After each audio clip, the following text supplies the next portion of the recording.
Yo, welcome to Ear to the Streets. I go by the name Shar Bates, and today is a very special episode.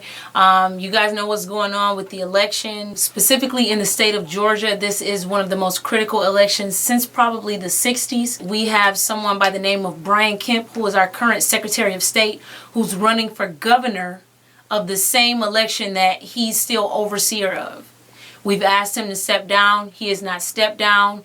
We've proven through Greg Palast from the Rolling Stones, through the NAACP, through Attorney Griggs. CNN has reported on it. The Associated Press is reporting on the fact that not just this year has he suppressed votes, but since 2012 he suppressed 1.4 million minority majority votes. Last year he suppressed 713,000, and just in the last month he stopped 53,000. Well, he tried to stop 53,000 from voting, and the NAACP and lots of other groups stepped in. Listen, I can't tell y'all who to vote for, but I can tell you who not to vote for. And the same person that has been suppressing votes, he does not have good plans for black people. I'm not saying that Stacey Abrams is perfect, and then once again, can't tell y'all who to vote for, but if this same person who is a huge Trump supporter, by the way, Trump actually came to Atlanta specifically to support him. Y'all, wake up, pay attention. Black people, it's literally time for a kumbaya moment. Y'all seen Wakanda? Look, this is Wakanda for real right now going on in Atlanta. And we just not standing for that shit no more. We not standing for it. Right now, I'm actually on my way to Cumberland Mall. A rapper by the name of Corey, also known as Little C-Note. He's in Cumberland Mall all the time. They thought he was selling CDs. He wasn't even selling CDs. We just found out from the lawyer and witnesses that he was only in the mall shopping. A police officer hemmed him up, manhandling him, holding his arm in two different places. He's like 70 pounds, so he clearly could have broken his arm. He kept asking the officer to let go of him. The officer starts to drag him, so his aunt tries to get in the middle of them. So now we have a situation where they're not only charging the aunt with the felony, but they're charging a 12-year-old with the felony.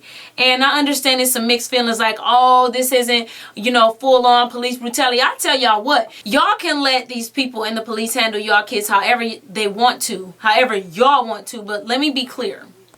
The more we allow them to handle us as black people however they want to, the more that they think it's okay. The more we shut up about it and just be a good little house boy, house girl, the more they're going to think that they can do whatever they want to. And the reason why they're fighting minorities so much right now is because for the first time in history, millennials have more power than the baby boomers. For the first time in history, blacks and other minorities have a chance to actually have a voice in what's going on, and they don't like it. They want to keep it the same. Y'all just seen white privilege live on Channel 5 on CNN all across the country. They don't care. Do we have a lot of say-so in what happens in the presidential race? In my opinion, not really. But these local elections, that's going to affect what happens if you get pulled over. That's going to affect what happens with the schools. That's going to affect what happens when you go to jail. That's going to affect what happens with your taxes. That's going to affect especially business owners and minorities. Get your ass out and vote. I don't care if you'll never vote again. Get your ass out and vote. We got to start calling them out. Guess what?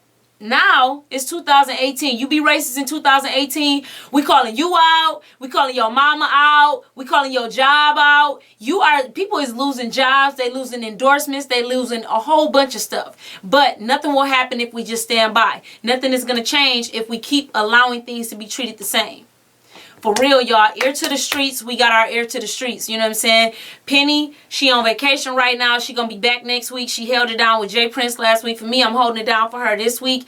It's a lot going on. You know what I'm saying? Shout out to Yellow Beezy. I'm glad that he's recovering. That's the latest in Ear to the Streets news. He was shot recently. He's been having an altercation with a comedian.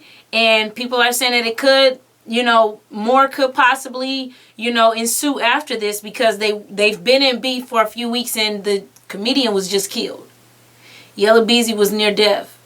And one thing that I respect about the comedian that he tried to put out there, he challenged Yellow Beezy to a boxing match. And clearly they didn't get a chance for that to play out. But Y'all, we gotta put down these man-made drugs. We gotta put down these guns every time something happens. It's other ways that we can resolve it.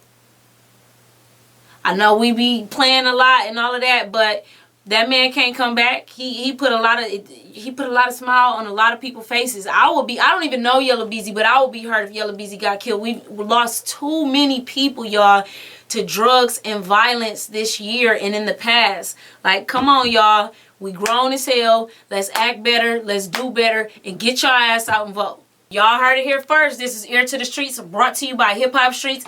Y'all can find us everywhere. We everywhere, bro. Download the app, iPhone, Android. Go to hiphopstreets.com. Follow us on IG. Y'all gotta subscribe to the YouTube, or else how you gonna know when the episode come out? Follow us, man. Hit us up. Y'all trying to get on the show? Y'all gotta look. Don't be asking us to have your music play. You ain't subscribed, goddammit. Ear to the Streets, brought to you by Hip Hop Streets. Yeah.